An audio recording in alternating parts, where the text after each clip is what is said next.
Bienvenue à tous dans The Deep Dive. On plonge aujourd'hui dans le système fiscal suisse. Accrochez-vous, on va explorer ses mécanismes et ses subtilités. Ce système est unique avec ses trois niveaux de souveraineté, fédérale, cantonale et communale. Ce qui est fascinant, c'est son aspect fédéraliste. Imaginez, le taux d'imposition sur le revenu peut varier d'un canton à l'autre. Une personne vivant à Zoug pourrait payer beaucoup moins d'impôts qu'une personne vivant à Genève avec le même revenu.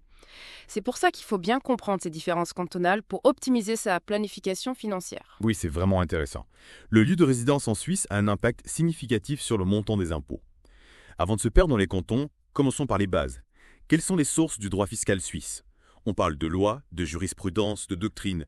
Comment s'y retrouver? Pour naviguer dans le labyrinthe fiscal suisse, il faut comprendre la hiérarchie des sources.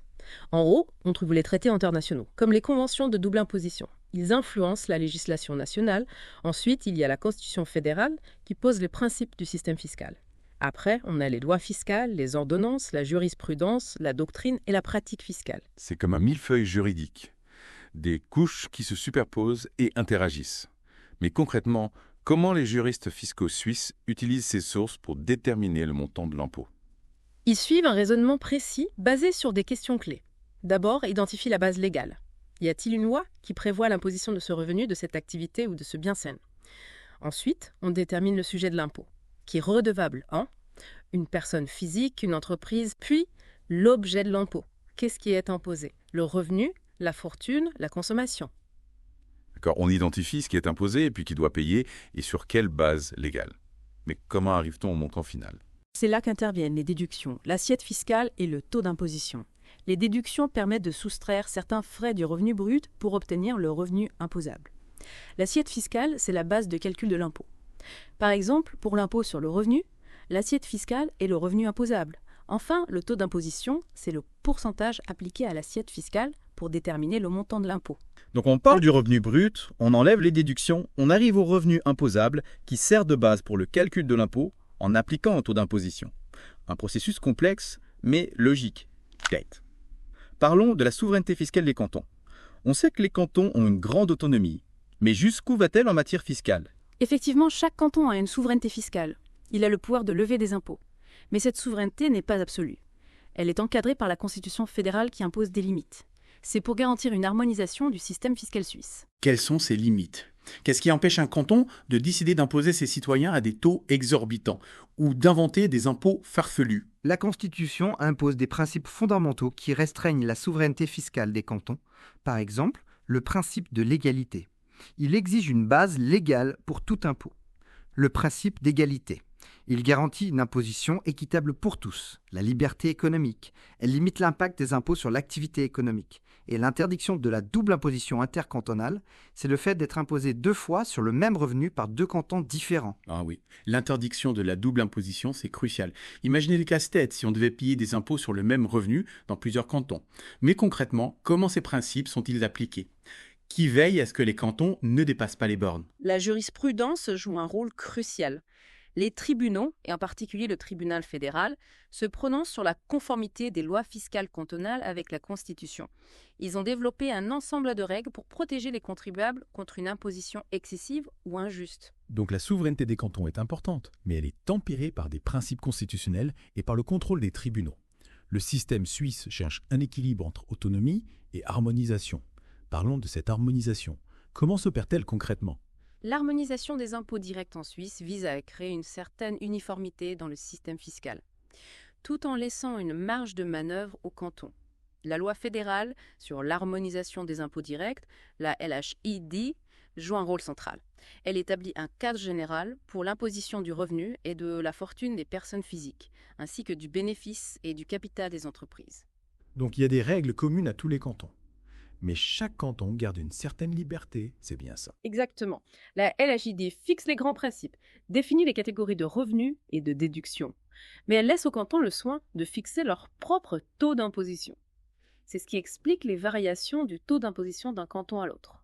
C'est une harmonisation avec des nuances. Quels sont les impôts les plus importants couverts par la LHD?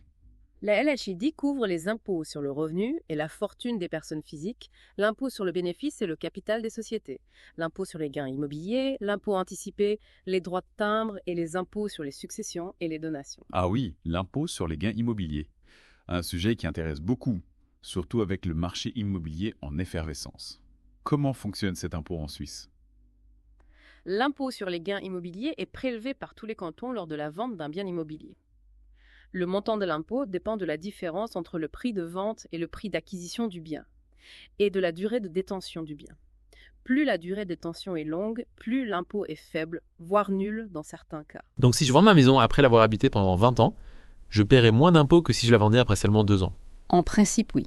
Mais attention, il existe 2 systèmes d'imposition des gains immobiliers en Suisse, le système moniste et le système dualiste. La façon dont l'impôt est calculé dépend du système en vigueur dans le canton. Ah, et encore une subtilité. Je suis un peu perdu avec ces systèmes monistes et dualistes. Pouvez-vous nous expliquer la différence donc ça? Avec plaisir. Dans un système dualiste, les gains immobiliers provenant de la fortune commerciale d'une entreprise ou d'une personne physique exerçant une activité indépendante sont soumis à l'impôt ordinaire sur le bénéfice ou sur le revenu. Les gains immobiliers provenant de la fortune privée sont soumis à un impôt séparé, l'impôt sur les gains immobiliers.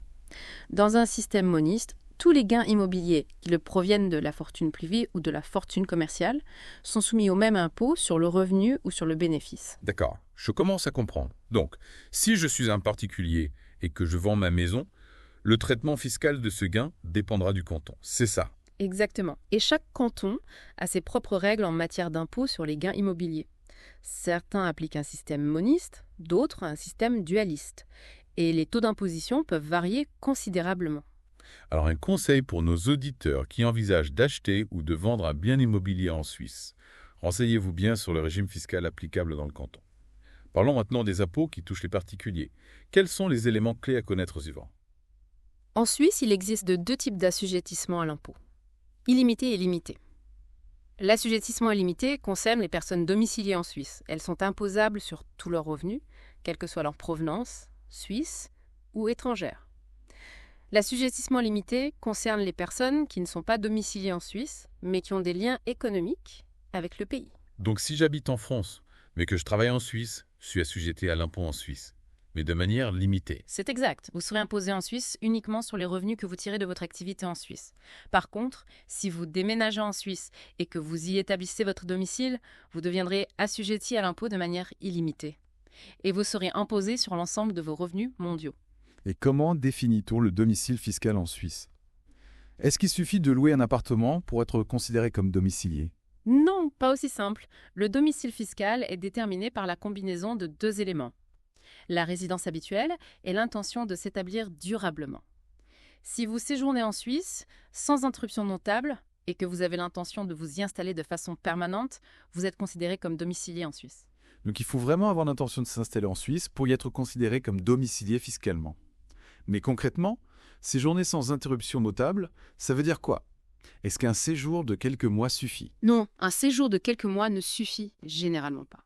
Il faut que votre séjour en Suisse soit suffisamment long et régulier, qu'on puisse considérer que vous y avez votre centre de vie. Par exemple, si vous louez un appartement en Suisse, que vous y travaillez, que vous y avez votre famille, et que vous ne retournez que sporadiquement dans votre pays d'origine, vous serez probablement considéré comme domicilié en Suisse. Donc, on analyse plusieurs facteurs pour déterminer le domicile fiscal. Une notion complexe mais importante à comprendre, car elle a des conséquences sur l'imposition des revenus. Qu'en est-il des étrangers qui travaillent pour des entreprises suisses, mais qui ne résident pas en Suisse? Sont-ils imposables en Suisse? Oui, ils sont imposables en Suisse sur les revenus qu'ils tirent de leur activité en Suisse. Il existe des règles spécifiques pour les frontaliers. Ils résident dans un pays voisin et traversent la frontière chaque jour pour travailler en Suisse. Ils sont imposés en Suisse sur leur salaire suisse. Mais ils bénéficient d'un crédit d'impôt dans leur pays de résidence pour éviter la double imposition. C'est un régime particulier pour éviter que les frontaliers soient imposés 2 fois sur le même revenu.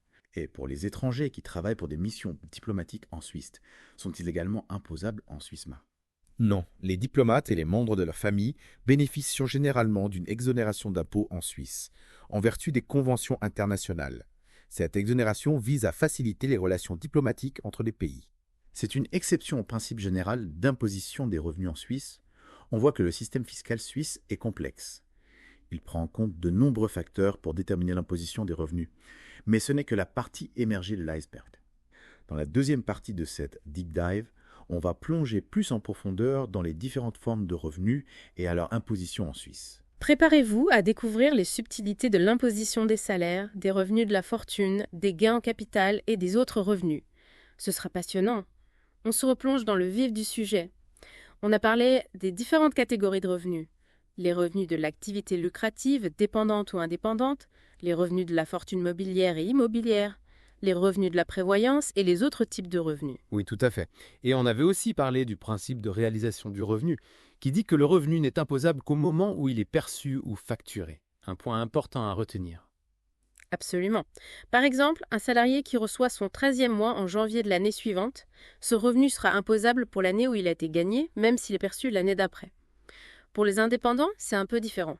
Le moment de l'imposition dépend de leurs obligations comptables et du principe de la période comptable. Intéressant.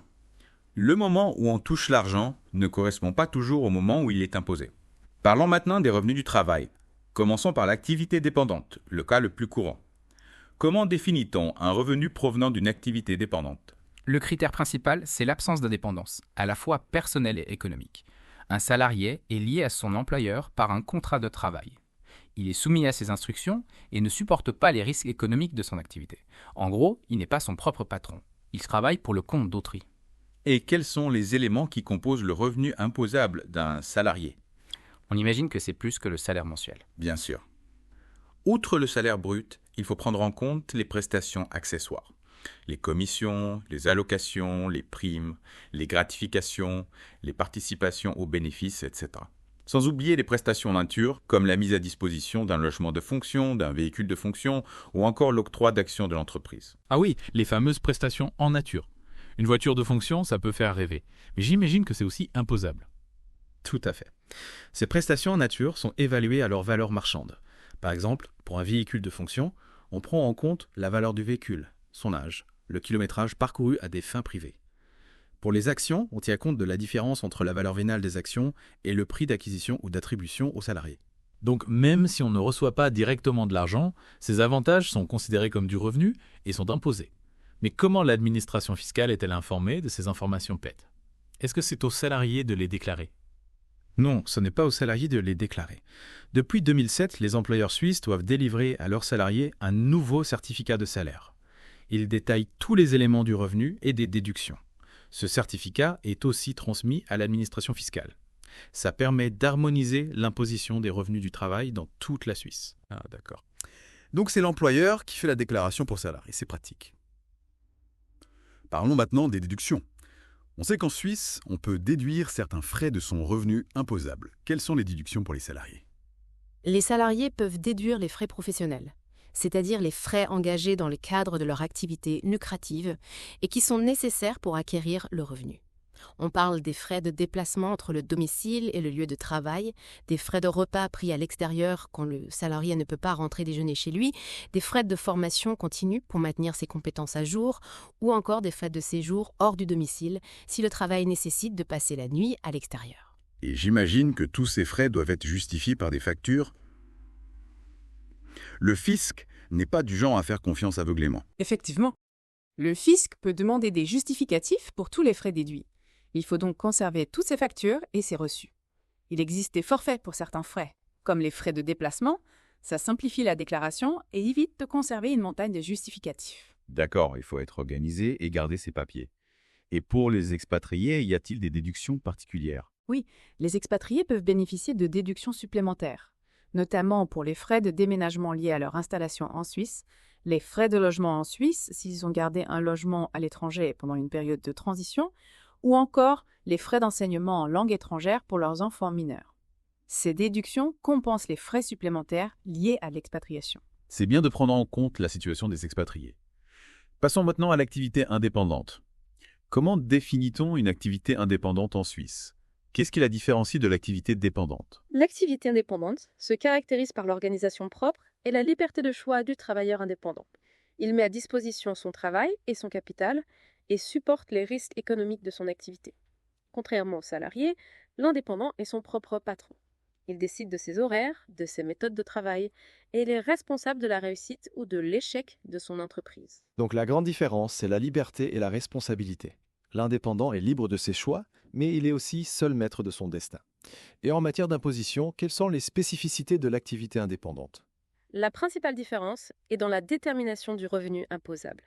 Les indépendants doivent tenir une comptabilité conforme aux normes suisses. Le résultat fiscal est déterminé sur la base du bénéfice comptable, corrigé par des règles fiscales spécifiques. En d'autres termes, l'imposition des indépendants est basée sur leur résultat réel, et non sur un revenu fixe comme pour les salariés. Donc l'indépendant est imposé sur ce qu'il gagne réellement, après déduction de ses frais. C'est logique. Parlons maintenant de la distinction entre fortune privée et fortune commerciale. Pourquoi cette distinction est-elle importante en matière d'imposition? La qualification d'un bien en tant que fortune privée ou fortune commerciale a des conséquences fiscales. Par exemple, les gains en capital réalisés sur la fortune privée sont généralement exonérés d'impôts au niveau fédéral, tandis que les gains réalisés sur la fortune commerciale sont imposables. De même, les frais liés à la fortune privée ne sont généralement pas déductibles, alors que les frais liés à la fortune commerciale le sont. Ah, d'accord. Donc si je vends ma voiture personnelle, je ne paierai pas d'impôt sur la plus-value. Alors que si je vends un véhicule de mon entreprise, je devrais payer des impôts sur le bénéfice réalisé. Mais comment détermine-t-on si un bien fait partie de la fortune privée ou de la fortune commerciale? Est-ce qu'il suffit de dire? Non, bien sûr que non. Il existe plusieurs critères que l'administration fiscale prend en compte. Le motif d'acquisition du bien est important. A-t-il été acheté pour un usage personnel ou professionnel? Son utilisation effective est aussi un critère clé. Est-il utilisé principalement à des fins privées ou professionnelles? La comptabilisation du bien est également prise en compte, est-il inscrit dans les comptes de l'entreprise ou dans les comptes personnels? Les apparences extérieures peuvent aussi jouer un rôle. Si un bien est utilisé à la fois à des fins privées et professionnelles, est-ce que son utilisation professionnelle est suffisamment visible pour qu'on puisse le considérer comme un bien de la fortune commerciale? Ah oui, c'est vrai que les apparences peuvent être trompeuses. Et si un bien est utilisé à la fois à des fins privées et professionnelles, comme un ordinateur portable que j'utilise pour travailler et pour regarder des films le soir, comment fait-on pour le qualifier? Dans ce cas, on applique la méthode de la prépondérance. Le bien sera affecté à la catégorie qui correspond à son utilisation principale. Si vous utilisez votre ordinateur portable, principalement pour votre travail, il sera considéré comme un bien de la fortune commerciale, même si vous l'utilisez parfois à des fins privées. A l'inverse, si vous l'utilisez principalement à des fins privés, il sera considéré comme un bien de la fortune privée, même si vous l'utilisez parfois pour votre travail. Donc il faut analyser l'utilisation réelle du bien pour déterminer sa qualification. C'est une distinction subtile mais importante. Parlons maintenant d'un concept important pour les indépendants. La réalisation de la fortune commerciale, aussi appelée réalisation des réserves latentes. De quoi s'agit-il exactement? La réalisation des réserves latentes se produit lorsqu'un bien de la fortune commerciale est vendu, transféré à la fortune privée ou encore réévalué comptablement. Dans ces cas, les réserves latentes, c'est-à-dire la différence entre la valeur comptable du bien et sa valeur vénale, deviennent imposables. Imaginez que vous achetez un terrain pour votre entreprise à 100 000 francs. Quelques années plus tard, ce terrain vaut 200 000 francs. Si vous le vendez à ce prix, vous réalisez une plus-value de 100 000 francs, qui correspond à la réserve latente. Cette plus-value sera imposée au titre de l'impôt sur le bénéfice ou sur le revenu. Ah, d'accord. Donc, même si on n'a pas encore vendu le bien, la simple augmentation de sa valeur peut avoir des conséquences fiscales. C'est important à savoir pour les entrepreneurs qui investissent dans l'immobilier. Mais est-ce qu'il y a des exceptions à ce principe? Peut-on éviter d'être imposé sur la réalisation des réserves latentes? Oui, la loi prévoit des mécanismes pour atténuer l'impact fiscal de la réalisation des réserves latentes. Par exemple, le régime du remploi permet de différer l'imposition des gains réalisés lors de la vente d'un bien de la fortune commerciale si le produit de la vente est réinvesti dans un nouveau bien affecté à l'exploitation de l'entreprise. Imaginez que vous vendiez le terrain de votre entreprise à 200 000 francs et que vous utilisiez cet argent pour acheter un nouveau terrain à 250 000 francs. Dans ce cas, vous ne serez pas imposé immédiatement sur la plus-value de 100 000 francs. L'imposition sera différée jusqu'à la vente du nouveau terrain. C'est une sorte d'incitation fiscale à l'investissement. On encourage les entreprises à réinvestir leurs bénéfices plutôt que de les distribuer. Et qu'en est-il des restructurations d'entreprises? Sont-elles aussi concernées par la réalisation des réserves latentes? Oui, les restructurations, comme la transformation d'une raison individuelle en société anonyme ou la fusion de plusieurs sociétés, peuvent entraîner une réalisation des réserves latentes. Mais la loi prévoit des conditions pour éviter une imposition immédiate des gains latents dans ces situations. L'objectif est de ne pas pénaliser les entrepreneurs qui veulent faire évoluer leur structure juridique pour des raisons économiques ou stratégiques. Donc, le droit fiscal suisse prend en compte les spécificités des restructurations d'entreprise et offre une certaine flexibilité aux entrepreneurs. C'est rassurant. Passons maintenant au revenu de la fortune mobilière. On parle ici d'argent placé, d'actions, d'obligations, c'est bien ça. Tout à fait. On va parler des intérêts, des dividendes, des revenus des fonds de placement et des revenus de la propriété intellectuelle. Ce sont des revenus qui proviennent de l'utilisation ou de la détention de biens mobiliers, par opposition aux revenus du travail qui proviennent de l'exercice d'une activité. Commençons par les intérêts. Comment sont-ils imposés en Suisse? J'imagine que tout le monde est concerné, car on a tous des comptes bancaires. Effectivement, les intérêts perçus sur des comptes bancaires, des obligations ou des prêts sont imposables en Suisse. L'imposition s'applique au montant brut des intérêts, c'est-à-dire avant déduction des frais. Par exemple, si vous avez un compte épargne qui vous rapporte 100 francs d'intérêt par an, vous serez imposé sur ces 100 francs, même si la banque vous a prélevé des frais de gestion sur ce compte. Ah, d'accord. Donc, même les petits intérêts sont imposables. Et qu'en est-il des dividendes? On sait que les dividendes, ce sont les revenus distribués aux actionnaires d'une société. Sont-ils imposés de la même manière que les intérêts payés? Les dividendes sont aussi imposables en Suisse, mais il existe un régime d'imposition partielle pour les dividendes provenant de participations qualifiées. C'est quand le contribuable détient plus de 10% du capital de la société qui distribue les dividendes. En ce cas, seule une partie du dividende est imposée. Généralement, 60% ou 70% du montant brut. Ah, intéressant.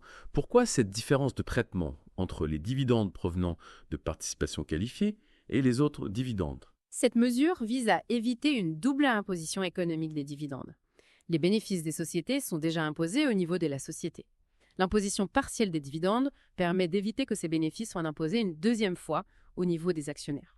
C'est une façon de prendre en compte le fait que l'argent distribué sous forme de dividendes a déjà été imposé une première fois. C'est logique. Et qu'en est-il des revenus des fonds de placement?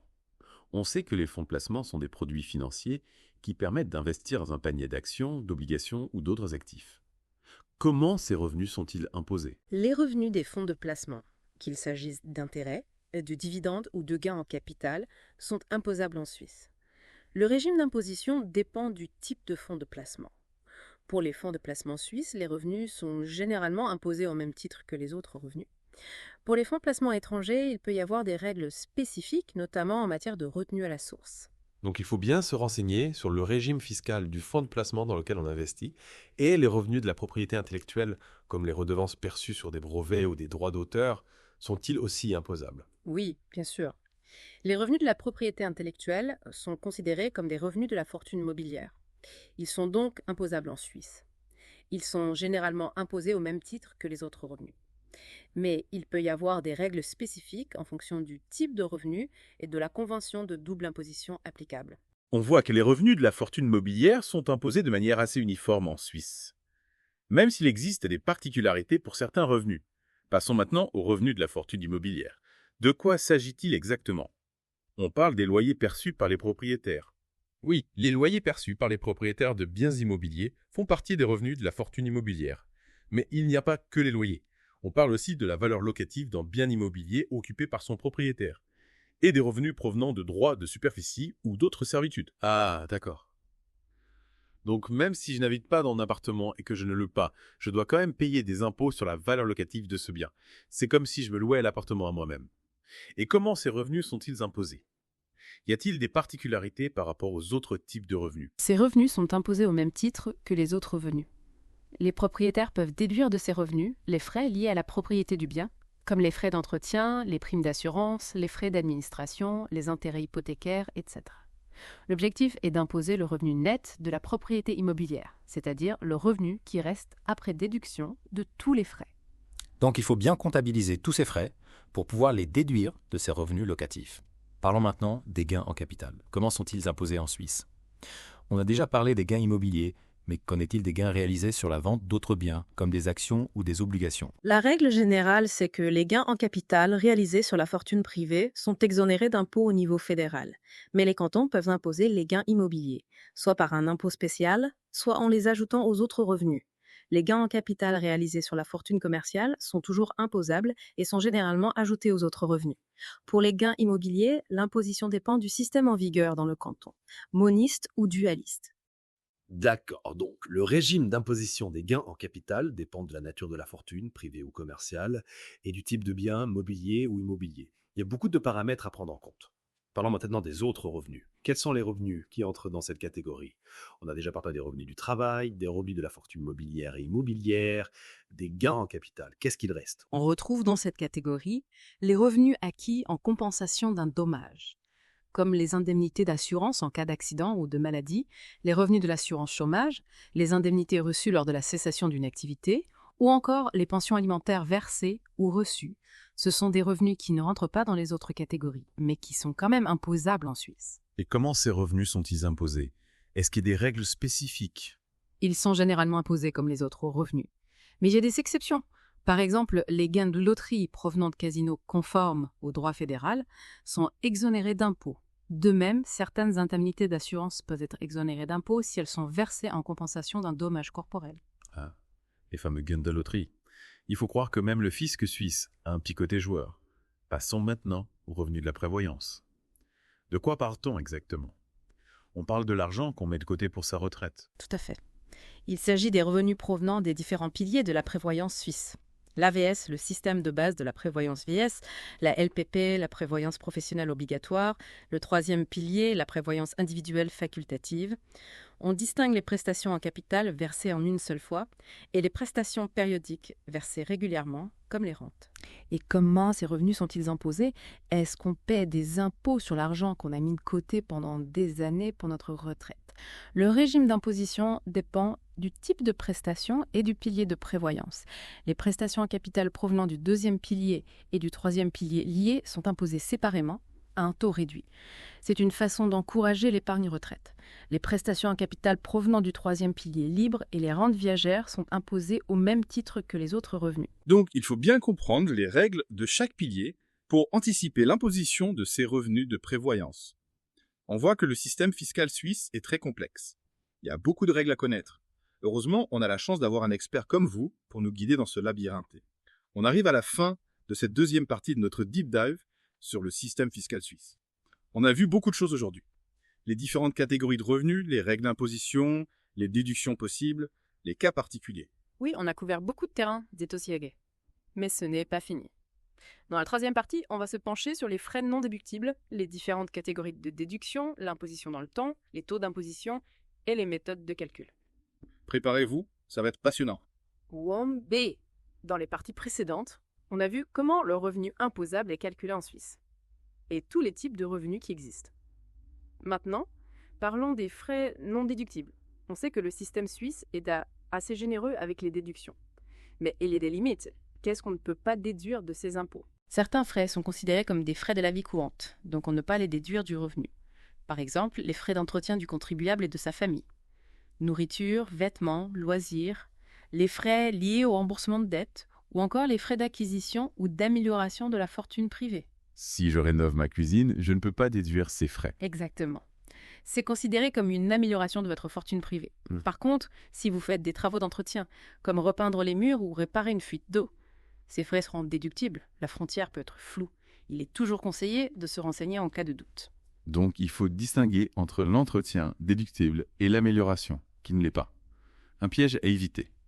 On a beaucoup parlé des déductions, mais sans vraiment approfondir. Pouvez-vous nous rappeler les catégories de déduction et nous donner des exemples? Avec plaisir, les déductions permettent de réduire le revenu imposable, et donc le montant de l'impôt. Il y a 3 catégories de déductions. Les déductions organiques, les déductions générales et les déductions sociales.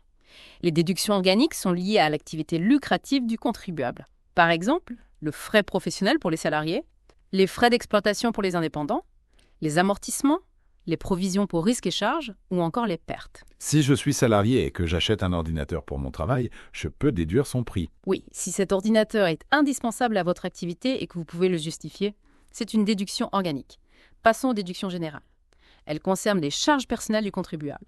Par exemple, les intérêts débiteurs sur des prêts privés, les pensions alimentaires versées à un ex-conjoint, les primes d'assurance maladie et accident, les frais de maladie non remboursés, les dons à des œuvres caritatives reconnues d'utilité publique, ou les frais de garde d'enfants. Si je fais un don à une association, je peux le déduire. Exactement. L'État encourage la générosité et le soutien aux organisations d'intérêt général.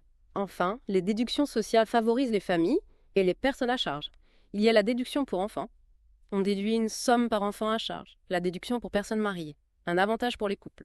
Et d'autres déductions qui varient selon les cantons, comme la déduction pour frais de formation ou la déduction pour personnes handicapées. Le système suisse est complexe, mais il essaye de prendre en compte la situation de chacun. Parlons de l'imposition dans le temps. Comment ça marche? On paye ses impôts en une seule fois à la fin de l'année. Non, pas exactement. En Suisse, l'impôt sur le revenu est calculé sur une base annuelle. La période fiscale, c'est l'année civile, du 1er janvier au 31 décembre. Mais on ne paie pas tout en une fois. Il y a un système d'acompte, soit sous forme d'impôt à la source, prélevé sur les salaires, soit sous forme de paiement provisionnel pour les indépendants. Donc on paie une partie en cours d'année. Et le solde après l'imposition définitive. Oui, l'imposition définitive est établie avec la déclaration d'impôt. Chaque contribuable doit la remplir chaque année. On y déclare tous ses revenus. Et les déductions? Une fois la déclaration prêtée, le contribuable reçoit une décision de taxation. Elle indique le montant à payer ou le remboursement. Ce système permet d'étaler le paiement. Et si on arrive en Suisse en cours d'année, ou si on décède avant la fin de l'année? L'imposition est calculée au prorata de la période en Suisse. C'est l'assujettissement partiel. Si vous arrivez le 1er juillet, vous serez imposé sur les revenus perçus entre le 1er juillet et le 31 décembre. Logique et fiant. On paie des impôts pour la période où on est résident. Parlons des taux d'imposition. On dit souvent qu'ils sont bas en Suisse. Mais comment sont-ils calculés, Wieke? Les taux d'imposition sont progressifs. Plus on gagne, plus on paie. Un principe de justice sociale. Ceux qui gagnent plus contribuent plus. Les barèmes sont fixés par la Confédération, les cantons et les communes. Chaque niveau a son barème. D'où les différences de taux d'imposition selon les régions. Ah oui, le millefeuille fiscal suisse. Chaque niveau prélève sa part. Comment calcule-t-on l'impôt total? On additionne les impôts de chaque niveau, Tata. Pas vraiment. On applique successivement les barèmes aux revenus imposables. D'abord l'impôt fédéral, puis le cantonal, et enfin le communal. Le taux cantonal s'applique après déduction de l'impôt fédéral, et le taux communal après déduction des impôts fédéral et cantonal. Pas une simple addition, une cascade d'imposition. Chaque niveau prend en compte l'impôt payé au niveau supérieur. Complexe, mais ça évite la double imposition entre les niveaux. Exactement. Le système suisse évite les doubles impositions et garantit une certaine équité. On arrive au terme de cette deep dive sur le système fiscal suisse. J'espère que vous comprenez mieux ce système complexe et fascinant. On a vu beaucoup de choses. Les revenus, les règles d'imposition, les déductions, les cas particuliers, l'imposition dans le temps, les taux. Une vraie jungle. Mais avec les bonnes infos, on s'y retrouve. Tout à fait. Le droit fiscal évolue. Il faut se tenir au courant. Consultez les ressources en ligne. Adressez-vous à des spécialistes et surtout, déclarez vos revenus à temps. Merci pour ces explications. C'était passionnant de plonger dans le système fiscal suisse. On se retrouve bientôt pour une nouvelle deep dive. Bientôt.